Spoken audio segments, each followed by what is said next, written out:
When stay-at-home orders began across the United States, bike shop owners quickly learned what it meant to be truly essential to their customers. And now, whether it's riding to work or just a way to get outdoors, people are turning to the two-wheel mode of transportation. And thus began what one bike shop owner calls the 2020 bicycle boom. The first bicycle boom occurred about 1970 to 1974. The baby boomers were becoming, following the Vietnam War, quite resistant to same old, same old. They were looking for change. Earth Day was not too far prior to that, so they were extremely eco-conscious. And it's not just DC. Bike shop owners in high bike traffic cities like Chicago and San Francisco are experiencing a similar effect. Our business has been affected pretty dramatically. I'd say we're far busier. We sold more than double the bikes we normally sell at this time. Initially, there was a lot of uncertainty, but over time, as people have been sheltering in place longer, we have seen an uptick and a lot of people just looking for more ways to kind of get outside with their families and get some exercise. The bike scene is multifaceted here in the Bay. We have lots of bike trails, we have bike commuters. Business has been really good. We looked at 5 days of business and it equaled about an average winter month. Those 5 days were just normal days during this last 7 to 8 weeks. It just happened upon us that that's how much business we were doing. Reasons for the renewed interest in biking varies for everyone, including experienced bikers who need tune-ups and dust-offs. But there are a few trends.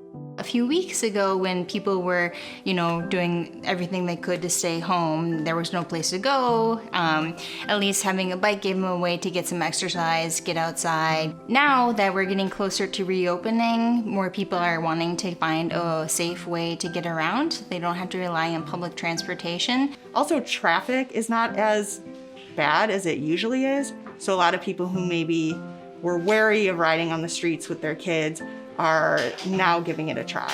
And bikes have this innate ability to keep people separated. If you're too close to one another, you're going to crash into one another. It enables them to social distance and get out and exercise, which is the mantra of what the government is telling people. These shops have also seen more interest from first-time bike owners who might be new to outdoor cycling or how to keep a bike in good shape. When people get a lot of anxiety, when people get concerned, when people become potentially economically insecure, or their future's a bit in doubt as to when is this going to lift and what are going to be the lasting impacts of it, I think people tend to go back to basics. And bicycling is a going back to basics, feel good, put a smile on your face thing. When shopping for a bike for the first time, we always encourage people to think about what they see themselves doing with it. So if you see, crushed limestone, gravel paths or rails to trails kind of stuff, if you see yourself commuting, if you see yourself running errands, so kind of think about what you want to do with the bike. Tire maintenance, keep them up to pressure. Make sure your saddle height is proper. You don't want your saddle too low. Most new cyclists have their saddle really low. And when they're purchasing a bike, if at all possible, they can get it through a professional bike store that wants to get them the right size bike and wants to get them as good a quality bike as they can get. Whether you're looking for a tune-up or a new set of wheels, your local bike shop is likely operating under different protocols these days. You might be asked to make an appointment ahead of time, or do a bit more research with your local store owner before you come into the shop.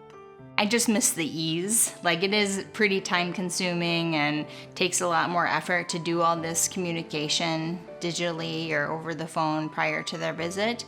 But then in addition, it is really fun to actually talk to customers in person and be excited about bikes. So I still see that to an extent. I just kind of miss having the more casual, fun conversations with customers. I hope that people that are coming into our store and other stores are really going to catch the bug altogether. Cycling has been a lifelong blessing to me. If they stick with it, give it a few months, they could become hooked like we are.